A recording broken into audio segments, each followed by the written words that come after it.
chain of events, cause and effect. We analyze what went right and what went wrong, as we discover that many outcomes can be predicted, planned for, and even prevented.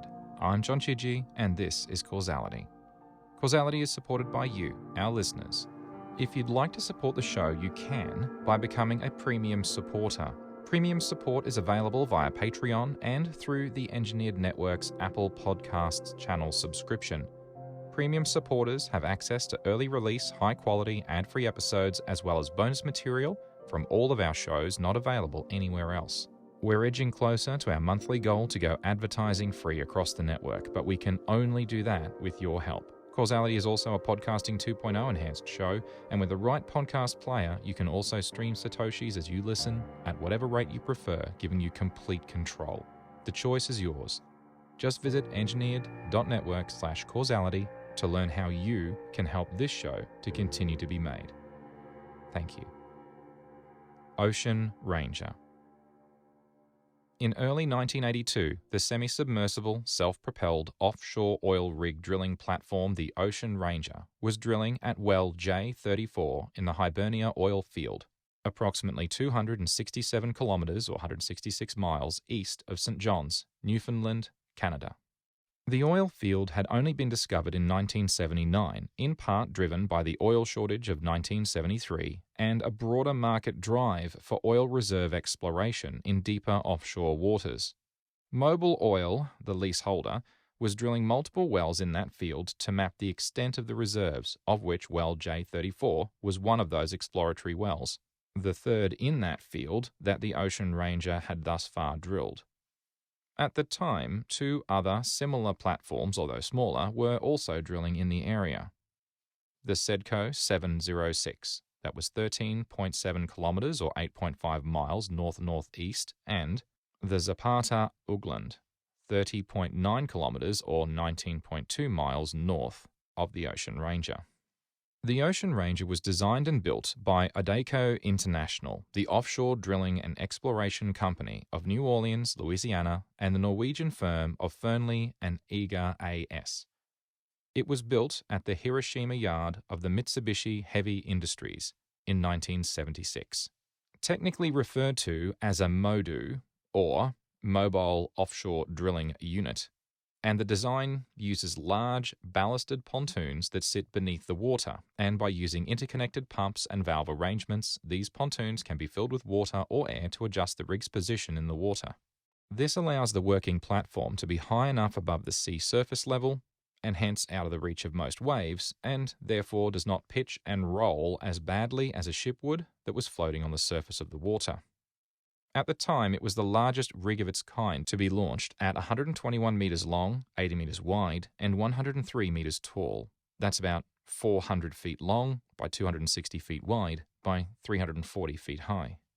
It was designed to operate up to 460 meters or 1,500 feet deep and could drill to a maximum depth of 7,600 meters or 25,000 feet at that water depth. It was also designed to withstand 190 km an hour or 100 knot winds and 34 meter or 110 foot waves. The Ocean Ranger had two 120 meter or 400 foot long pontoons that had a design operating height, or depth under the waterline if you prefer, nominally referred to as its draft, of 24 meters or 79 feet, and used 12 undersea anchor weights, each weighing 20 tons for position stabilization when drilling. Each anchor weight was connected to the rig by a long, heavy chain, as well as a section of steel wire on each.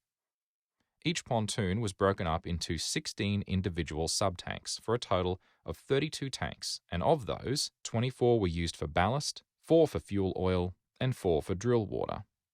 The chains for connecting the undersea anchors were stored in chain lockers, which were in the upper section of the 4 corner columns between the pontoons and the decks. Each corner column contained 3 chain lockers within it, for 12 in total on the rig, and each lay between watertight flats at the 10.5 meter and 21 meter, that's 35 and 70 feet, elevations of the pylons. After completing several wells in the Bering Sea off Alaska and Lower Cook Inlet, it gradually moved around Cape Horn at the southern tip of South America until it worked the Baltimore Canyon off New Jersey in August of 1977. Following a brief side trip to Ireland, it returned to the east coast of North America, starting on its first well off Newfoundland on the 6th of November, 1980. With that background, let's talk about the incident itself. At 2 p.m. Newfoundland Standard Time, on Sunday the 14th of February 1982, the Ocean Ranger was continuing to drill normally at 5.5 meters per hour, that's 18 feet per hour, in building seas as a storm was approaching. At 6:47 p.m., Mobil's Merv Graham received a call from Jack Jacobson, the senior drilling foreman on board the Ocean Ranger, informing Mr. Graham that the storm was building quickly and the rig had disconnected drilling and hung off successfully. Though to do so, they had to shear their drill pipe. The other two rigs had also done the same by this time. By 7 p.m., winds were reported at 60 to 65 miles per hour, that's 52 to 56 knots, with heaves of 7 meters or 22 feet.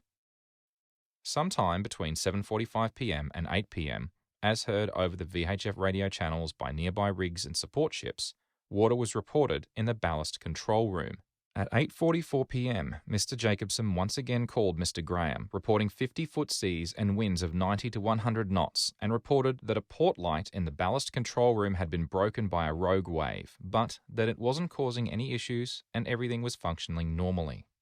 Sometime between 9:30 p.m. and 10 p.m., a VHF transmission was heard from the Ocean Ranger ballast control room indicating that the electronics technician was there and everything was cleaned up and things were looking okay.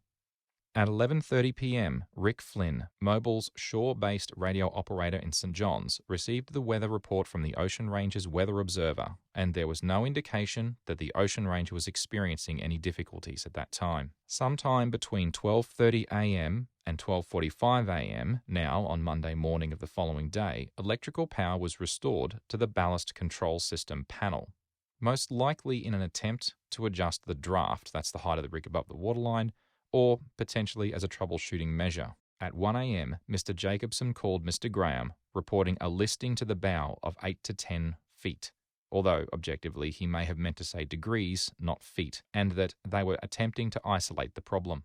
At 1:05 a.m., the Ocean Ranger contacted the Seaforth Highlander support vessel and requested that it come to a close standby position, stating that, "We are listing badly," and that all countermeasures to regain trim were ineffective. The Seaforth Highlander was approximately 8 miles south of the Ocean Ranger at that time, and they were requested to move to a standby position. At 1:09 a.m., a distress telex from the Ocean Ranger was received by a Marisat operator in Connecticut, and it reads as follows. Are experiencing a severe list, unable to correct problem. Notifying UPF problem please QSL. We are the Otico Ocean Ranger KRTB LOC GPS coordinates and are experiencing a severe list of about 10-15 degrees and are in the middle of a severe storm at the time 12 degrees and progressing. Request assistance as soon as possible. We are an offshore drilling platform. We will stand by as long as possible. Winds at this time are approx from the west at approx 75 knots. Rig is of semi-submersible build and is listing severely 12 to 15 degrees to the port side. General info, we check that all available workboats in the immediate area are coming to our assistance. There are 2 other semi-submersibles in the area and will do all possible to assist. At 1:21 a.m., the Sedco 706 platform directed its standby vessel, the Boltentor, to proceed to the Ocean Ranger. At 1:22 a.m., the Zapata Ugland's standby vessel, the Nordator, was also directed to proceed to the Ocean Ranger. At 1:30 a.m., Ken Blackmore, the medic radio operator on the Ocean Ranger, called Mr. Flynn at Mobile's shore base station stating that the crew was going to lifeboat stations. This was the final communication from the Ocean Ranger. At 2:15 a.m., the Universal helicopter crews contracted by Mobile had arrived at the airport, but struggled to get the helicopters out of their hangars due to the high wind conditions and the requirement to fill the auxiliary tanks fully with reserve fuel. At 2:38 a.m., the Seaforth Highlander support vessel had moved towards a flare it had spotted in the storm and pulled alongside a lifeboat from the Ocean Ranger. The lifeboat was heavily damaged, and in the poor light and storm conditions, men were seen bailing water out both the port and starboard side doors, and the people on board were a mix of those with and without life preservers and different levels of clothing, some warm and some not. It was impossible for the crewmen to communicate in the high wind conditions, and after several attempts of throwing a line, one with a life ring was successfully tethered to the lifeboat. At 2:38 a.m., with several people now standing on the port gunwale of the lifeboat, a large wave hit the boat, the tether snapped, and the lifeboat capsized, throwing all of the lifeboat crew into the ocean. In following minutes, a life raft from the supply vessel was launched once the frozen lines were cut to allow it to be launched. However, their attempts to pull the crew from the water were futile, as many had already succumbed to the conditions and were unresponsive. Despite their best efforts, the supply vessel was unable to rescue any of the crew from the Ocean Ranger. At 2:45 a.m., the Boltentor arrived on the scene and made visual contact with the Ocean Ranger platform, noting that only a few lights remained visible, and upon closer inspection with a searchlight, found no signs of life, no lifeboats on board, and no one visible in the water. Turning their efforts to search and assistance of the other support vessel, the Boltentor approached the Seaforth Highlander, observing multiple bodies and a capsized boat in the water. The prevailing weather conditions of 60-foot seas and 70-knot winds meant multiple repeated attempts to rescue crew in the water using lifebuoys and grapnels all failed.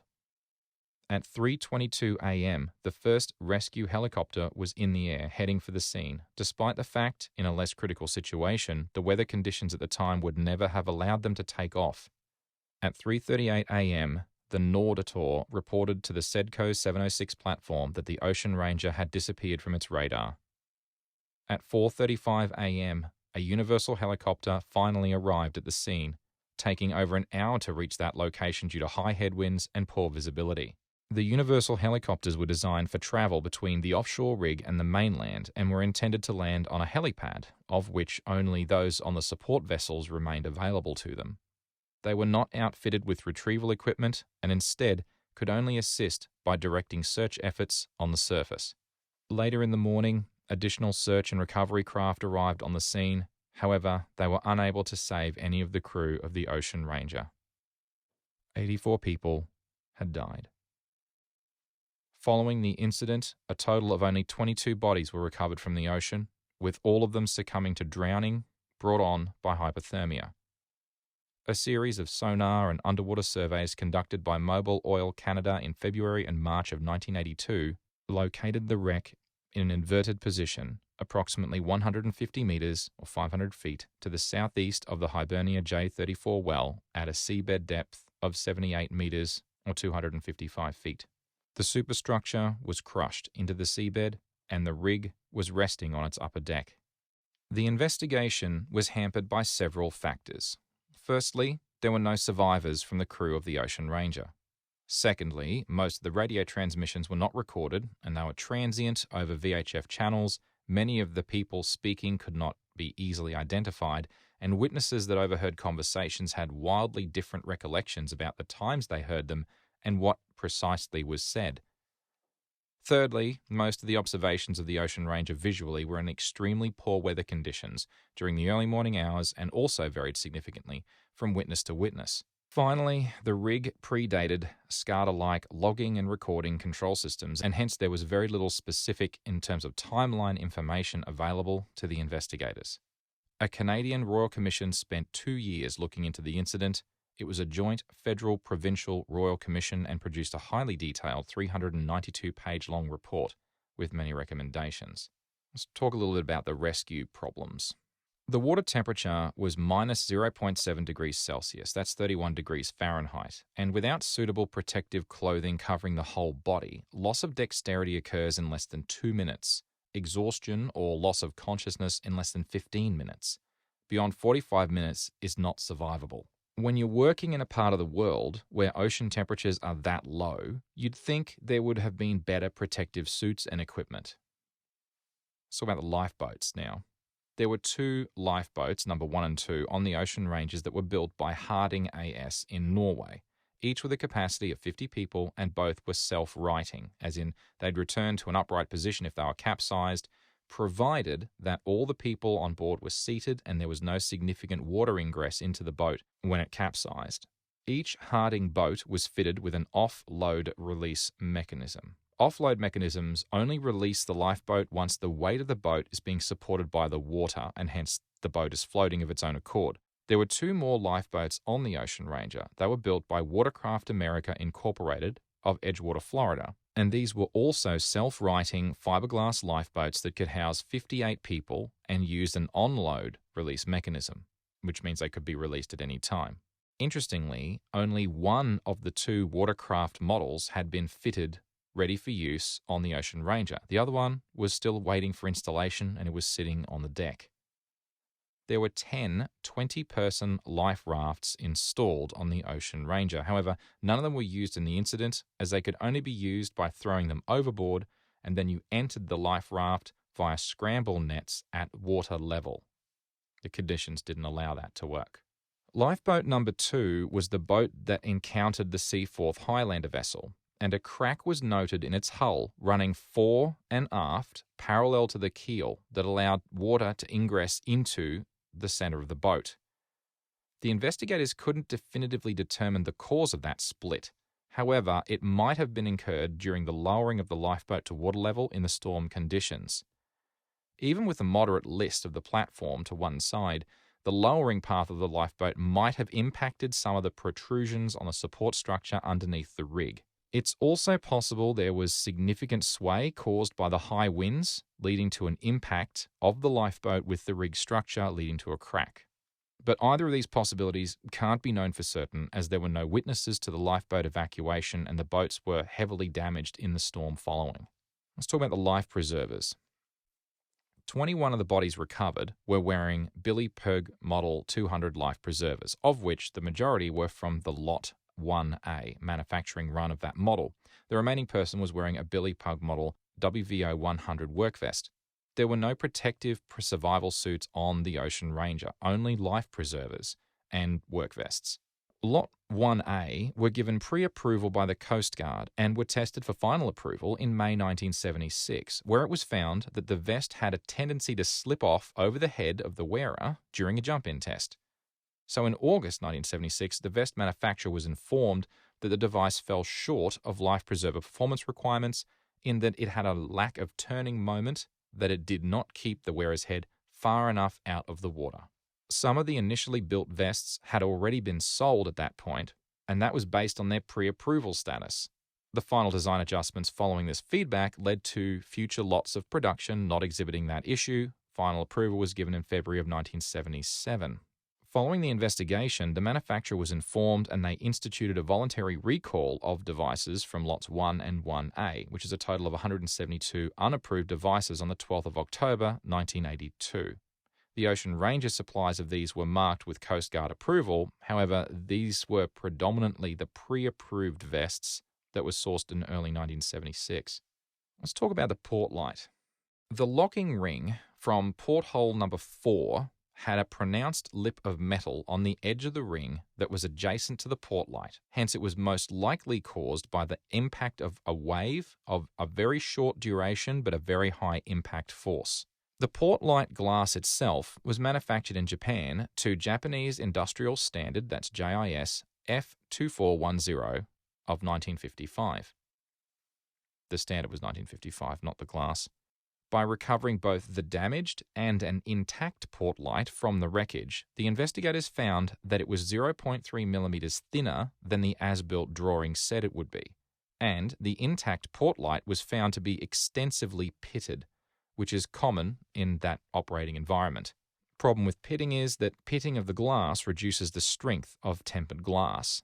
The ASE, that's the Aviation Safety Bureau, Transport Canada, tested using air pressure to exert force on one side of the glass of the intact portlight and found that it failed at 68 pounds per square inch. However, JISF 2410-1955 required that to be able to withstand 99 psi.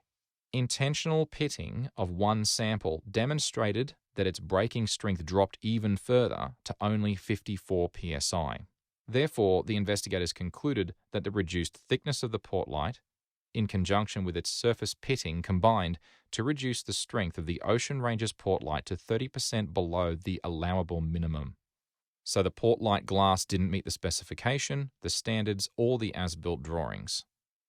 That said, each portlight also had a deadlight fitted to it that was designed to be closed in rough weather conditions, and that would prevent any water from coming in the event of a rogue wave. The deadlights were made from metal, with a far higher braking strength, and that wouldn't have been impacted had there been a rogue wave. Let's talk a little bit about the chain lockers now. The chain lockers were, quite obviously, empty when the rig was in position because all the chains and the wire rope were currently in use holding the rig in position. The chains were extracted from and returned to those lockers via two deck openings, one for the wire and one for the chain. The chain opening had an area of half a square meter, that's 6 square feet. The wire openings varied between 2 square meters to 2.5 square meters. That's 22.4 square feet and to 28.3 square feet. Now, interestingly, there were no covers provided for those openings in the deck.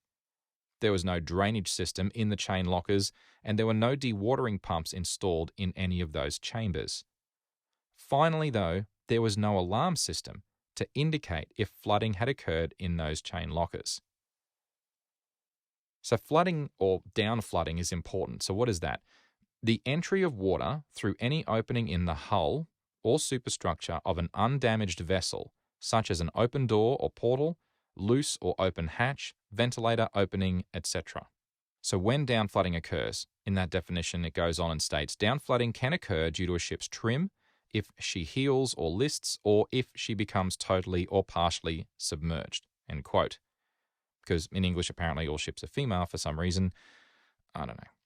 So you know the expression, batten the hatches, there's a storm coming, or something like that? Well, of course, it would help if the chain lockers had hatches that you could batten, but they didn't. The American Bureau of Shipping had designated those openings in the chain lockers as the first point of down flooding, and it had been determined during design that the angle of down flooding for the Ocean Ranger at the 80-foot draft was a 27-degree trim to the bow, and that was based on still water conditions. It did not consider that heavy seas could easily cause down flooding at much smaller angles than 27 degrees. Another key point is the draft at the time of the incident. Now, the draft of the rig, I mentioned it before, it's the depth of the pontoons, which is the keel in this case of this boat, if you can call it a boat, below the waterline, which is effectively then the height of the rig and the deck above the waterline. So normally the rig would be operating at a draft of 24 meters, that's 80 feet.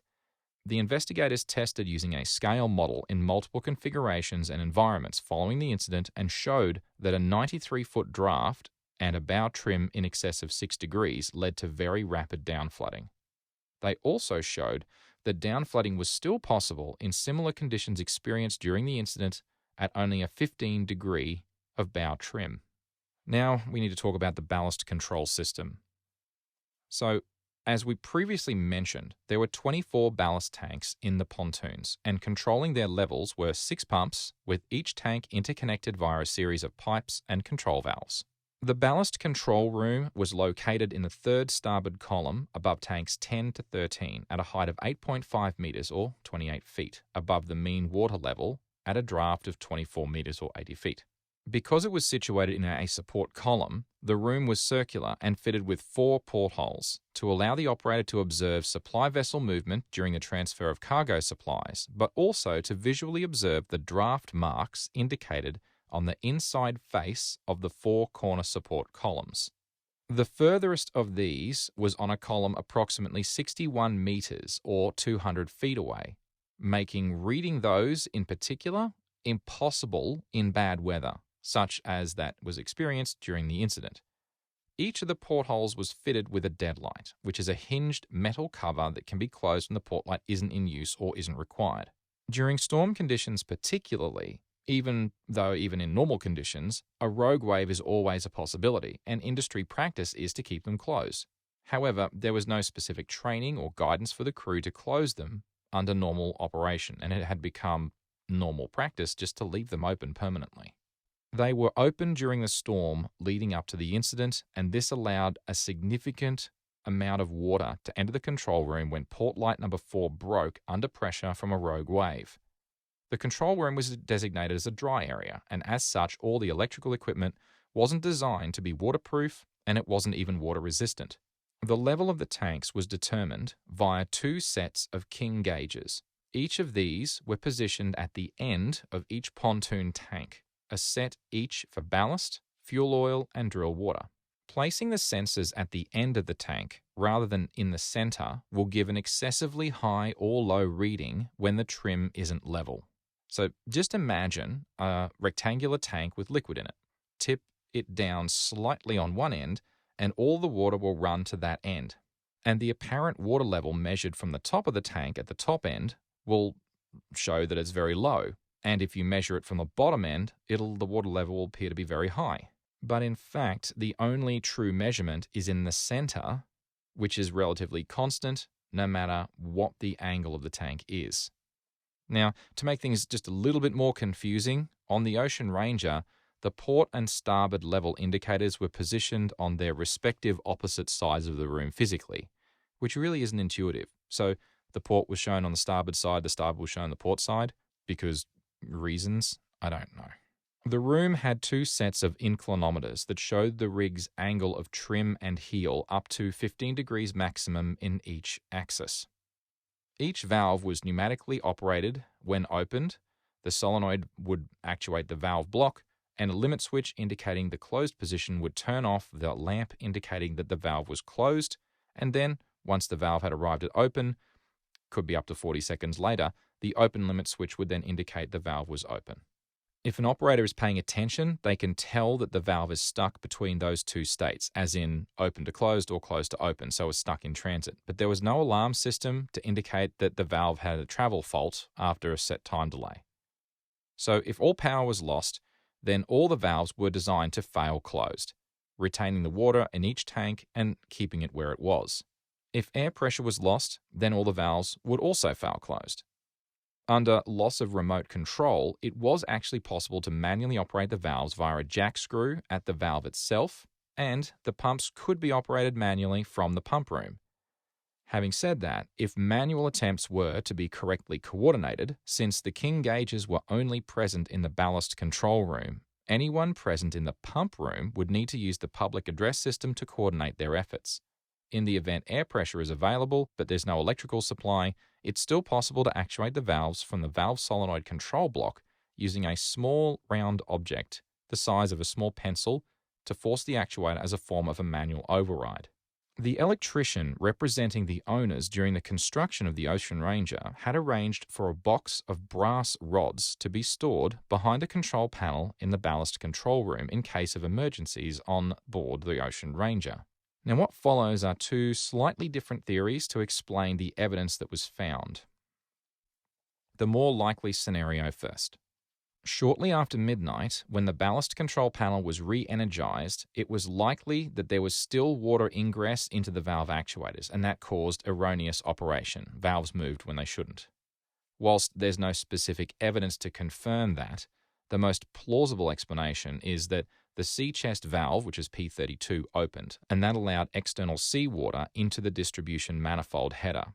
Now, if then the crossover valve, which was P20, was also opened, any of those downstream valves that then allowed water to flow into those tanks, the ballast tanks, that would have allowed seawater into any of the forward ballast tanks in the port pontoon, and that would lead to a rapid listing, and that was what was reported over the radio. Upon realizing that a list had developed in the rig, the natural response for an operator would be to power the panel off again. But once there had been an additional, call it accidental, 4 or 5 degree trim by the bow, if you add 4 or 5 degrees of pitch and roll due to the horrible storm weather conditions, by the time it's 1 a.m. at that point, they were reporting a 10-degree list. And that's what they would have observed on board the rig. That was what they reported to shore. From that point, the operators couldn't trust the electrical system and so decided to manually override valves using 18 brass rods directly into the solenoids in the valve block in an attempt to force close the valves. The alternative explanation was that the operators had simply manually inserted 18 brass rods into the solenoids in the valve block as a preventative measure, again thinking that they would force close the valves. So, whichever theory you choose to believe, the salvaged valve block from the wreckage had 18 brass rods inserted in it, in no logical pattern, not designed to direct water flow between tanks, but perfectly sequentially from the right side to the left side of the solenoid blocks. The problem is that these were normally closed, fail-safe, fail-closed valves. So if you force them, you're forcing them open, not closed. Not good. Forcing all of those valves open would have flooded the pontoon and worsened that list to the point at which the chain lockers would downflood and the rig would capsize, which is what happened. The interesting question is, why would they think that forcing the valves would close them? Before we go any further, I'd like to take a minute to talk about the network and how you can help us out. The Engineered Network launched in 2015 and has several shows that take varying levels of time, effort, and research to prepare for, as well as to record, edit, and release to you, our listeners. Over time, the ways people can support the network have evolved. Initially through sponsorship advertising, which we're trying to move away from, we're now moving to a listener-supported approach. Now, to that end, we've had a Patreon since 2015, and there are 6 support tiers, each with different benefits available to you. Basic supporters are for those that want to contribute something as a thank you for what we do here. It's our most popular support category. Named supporters and above get their name added to the Engineered Network homepage as a special thank you. Premium and above levels are where it gets interesting. As a premium supporter, you get access to higher quality encoded audio files of all of our current shows. They're ad-free and they're released before the public versions go live. And then we move into our producer levels, silver, gold, and platinum, all of which get a name mention in the episode audio itself and in the episode show notes. Gold and platinum producers are allowed to influence which topics the shows create, so you can have your own say in what we cover in our shows. Apple Podcasts now has the equivalent of our premium level in the Engineered Network channel subscription. All of the same content that exists for premium and above patrons, but via the convenience of Apple Podcasts. Finally, we also support streaming value with Podcasting 2.0 enhancements. These allow you, the listener, to stream Satoshis. That's Bitcoin Lightning if you're into all of that, and by using the right podcast client app, you can stream sats in real time as you listen and boost bonus value whenever you like. You're in complete control. So if you're a fan of any of our shows, and you want to help out to ensure episodes continue to be made, now there's lots of options that you can choose from. And no matter how much, what level, or whatever way you like, just know that it is very much appreciated, and it makes all the difference. Thank you. During the investigation, Mr. Jennings was interviewed. He was a former ballast control operator who served for some 5.5 years on the Ocean Ranger and had no knowledge of the existence of the brass rods, let alone what they could be used for. Mr. Himes, who was trained by Mr. Jennings, also had no knowledge of the brass rods. Mr. Porter, who became a ballast control operator 2 months before the loss of the Ocean Ranger, testified that Mr. Don Rathbun told him that if a valve malfunctioned, it could be operated from the ballast control room with the insertion of a manual control rod into the appropriate solenoid valve, and the box of rods was located underneath the mimic panel. Mr. Porter provided a notebook that he had kept from his training period, where his notes confirmed that Mr. Rathbun's explanation was that when the rod was inserted, the valve would close. Mr. Porter was off swing when Mr. Rathbun was the senior ballast control operator on board at the time of the incident. It's important to note that the booklet of operating conditions for the Ocean Ranger had no detail of the manual rod procedure of any kind. It's not clear why Mr. Rathbun thought the valves worked that way. So, what was his background and how did he become a senior ballast control operator? Donald Rathbun was a 31-year-old United States citizen that joined ODECO in January of 1980. He had no previous experience in the drilling industry, either on land or offshore, and after 2 months he was promoted from a roustabout to ballast control operator. For the record, a roustabout is a term used in an oil rig for someone that carries out random jobs that don't require significant training. And in Australia, we call them rouseabouts, as in they rouse about the place just doing stuff randomly. His employment with ODECO was entirely on board the Ocean Ranger. He did not hold any formal marine licenses and had not attended any formal ODECO training programs in the ballast control area. But before we get too hung up on Don Rathbun's lack of experience, he didn't promote himself. So what were the ODECO's training requirements for that role? The ODECO training policy for industrial crew required 80 weeks, that's 80 weeks of experience, starting from when a crew member was first recruited, before they could begin training as a ballast control operator. And then, after 24 weeks of ballast control training, they could then be placed in charge of the ballast control room. 3 former ballast control operators gave evidence at the public hearings: Frank Jennings, Cliff Hymes, and Bruce Porter. Mr. Jennings testified that he responded to a newspaper advertisement and was appointed as a ballast control operator without any drilling or marine experience, and after only several days of orientation, he stood a normal 12-hour watch by himself in the ballast control room. Mr. Hymes had 28 weeks, Mr. Porter had 32 weeks, Mr. Rathbun had 12 weeks, and Mr. Dyke had 40 weeks of rostabout experience before being appointed to the ballast control room. Not one had the minimum of 80 weeks required before being assigned to the ballast control room, and none of them came close to the 24 weeks of training before being allowed to run the room. Clearly then, this policy was not enforced on the Ocean Ranger, and training records were not kept because there were no examinations and no informal procedures to demonstrate competency. The training program that did exist was focused on understanding the mimic control panel and on making basic ballast and stability calculations. There was no focus on handling of fault conditions, erroneous operation, or recovering from instability. So what do we learn from all of this? The Commission noted a total of 66 recommendations.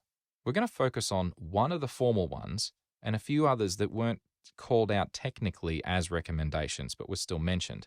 Number 24. The life rafts required to be on drilling units shall be davit launched. Beyond this, there were multiple additional recommendations surrounding training of lifeboat crews and training drills based on onload and offload mechanisms for which there was little evidence found historically on Ocean Ranger. The style of life rafts on board required ocean entry, whereas davit-style launched life rafts launched the same way as the lifeboats do. These would have been more useful to extend further away from the deck and clear of obstacles without the need for crew to enter them via ocean water. Survival suits. The Ocean Ranger was not equipped with survival suits. Now, this wasn't an official recommendation in the report, although it was mentioned. The reason it wasn't a finding is because there were no regulations at that point in time that required them on MODUs operating in Canada.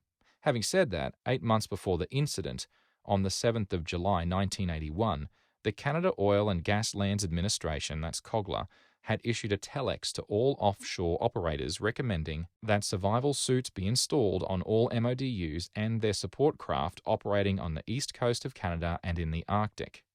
Had survival suits been provided, it is highly likely that there would have been multiple survivors as opposed to none at all. Since the incident, COGLA has issued a formal directive that all drilling units must have sufficient survival suits for 200% of the crew on board. Rescue vessels and aircraft. Also, this wasn't a specific recommendation, but when they did get helicopters off the ground, finally, they weren't equipped with hoists and rescue baskets, nor were the pilots trained in marine rescue procedures. As a result, the helicopters added little to no value in the end and may as well not have been sent. The rescue vessels also had inadequate rescue equipment, and the design of the support vessels themselves made them more challenging for rescue missions. The COGLA regulations of that time required a suitable standby craft for each rig. However, there was no definition of what suitable actually meant. All 3 of the supply vessels in the Hibernia field at that time were designed for carrying heavy cargo, towing icebergs, and for handling the rig anchors. Their design included high, solid bulwarks, and they didn't have any access gates. For those unfamiliar, the bulwark is the side walls that rise above the deck level, where people like to lean over and look overboard and say, oh, there's water over there, or something like that. Adding gates in the bulwarks makes it easier, much easier, to lift items you're attempting to recover from the sea up and over the side and onto the deck, and it's common in boats designed for rescue operations. But not these. The boats also had a high freeboard, and the freeboard is the vertical measurement from the waterline to the lowest point on the highest continuous watertight deck level. When you're trying to keep your cargo away from ocean spray, a high freeboard makes sense.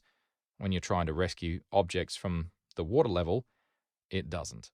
COGLA regulations also required each standby vessel to have sufficient capability and equipment to evacuate all personnel from the rig and to have first aid equipment available to treat people suffering from hypothermia.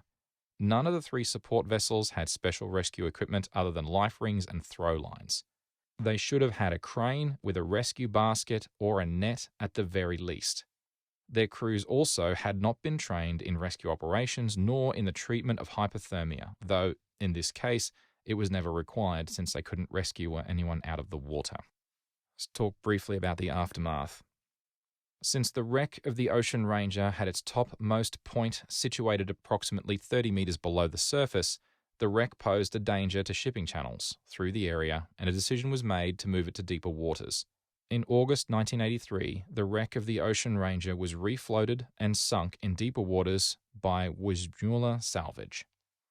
The operation saw the Ocean Ranger towed upside down with only 2 pontoons breaking the surface during the journey to its final resting position in much deeper waters, away from shipping channels. In total, an out-of-court settlement for all of the families involved totaled 20 million Canadian dollars. You might argue that the weather conditions made rescuing people impossible, and even if they had the additional life-saving equipment with them, they still might not have saved anyone, and that's possible. Having said that, it's about increasing your chances of success. Better lifeboats and launching mechanisms, plus properly equipped rescue helicopters, plus properly equipped support vessels, and everyone wearing survival suits combined would have saved some lives from the Ocean Ranger. So many regulations worldwide now include these requirements today, along with training drills to reinforce the proper operation of lifeboats and life rafts and evacuation techniques. These lessons have been carried forward and are far better practiced today. But I can't get past the deadlight and the operator's lack of training.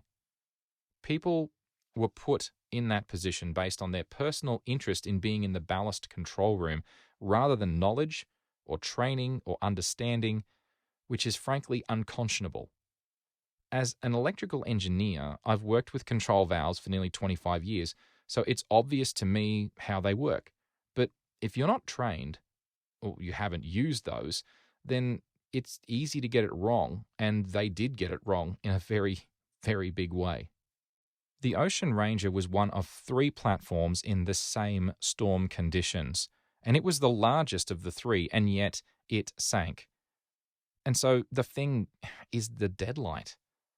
The definition of the deadlight is a strong shutter fitted over a porthole or other opening that can be closed in bad weather.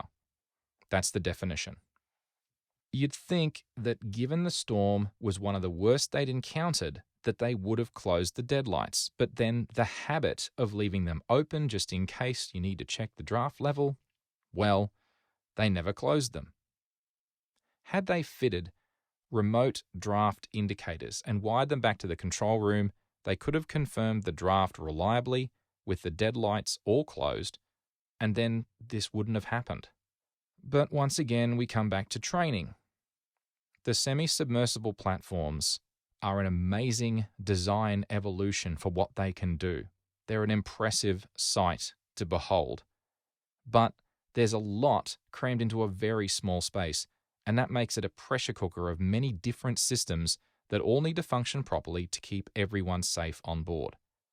In many ways, there's no system on board that isn't critical in some way, which means you need to take them all very seriously, including their maintenance and training on how to use them properly.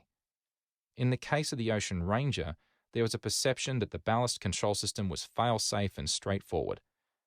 So when it came to training the people running that system, they cut corners. So when it counted, in the most horrible of weather conditions imaginable, those choices led to the worst possible outcome. All they had to do was close the deadlights, and no one would have died. If you're enjoying Causality and want to support the show, you can by becoming a premium supporter. We're edging closer to our monthly goal to go advertising free across the network, but we can only do that with your help. You can find details at engineered.network/causality about how you can help this show to continue to be made. A big thank you to all of our patrons. A special thank you to our silver producers, Mitch Bilger, John Whitlow, Kevin Kosh, Oliver Steele, Leslie Law Chan, Hafthor, Shane O'Neill, and Bill. And an extra special thank you to both of our gold producers, Chip Solzenberg, and our producer known only as R. Causality is heavily researched, and links to all materials used for the creation of this episode are contained in the show notes. You can find them in the text of the episode description of your podcast player or on our website. Causality is a podcasting 2.0 enhanced show, and with the right podcast player, you'll have episode physical locations, enhanced chapters, and real-time subtitles on selected episodes. There's details on how in the show notes. You can follow me on the Fediverse at Chidgey at engineered.space, on Twitter at John Chidgey, or one word, or the network at engineered_net. This was Causality. I'm John Chidgey. Thanks so much for listening.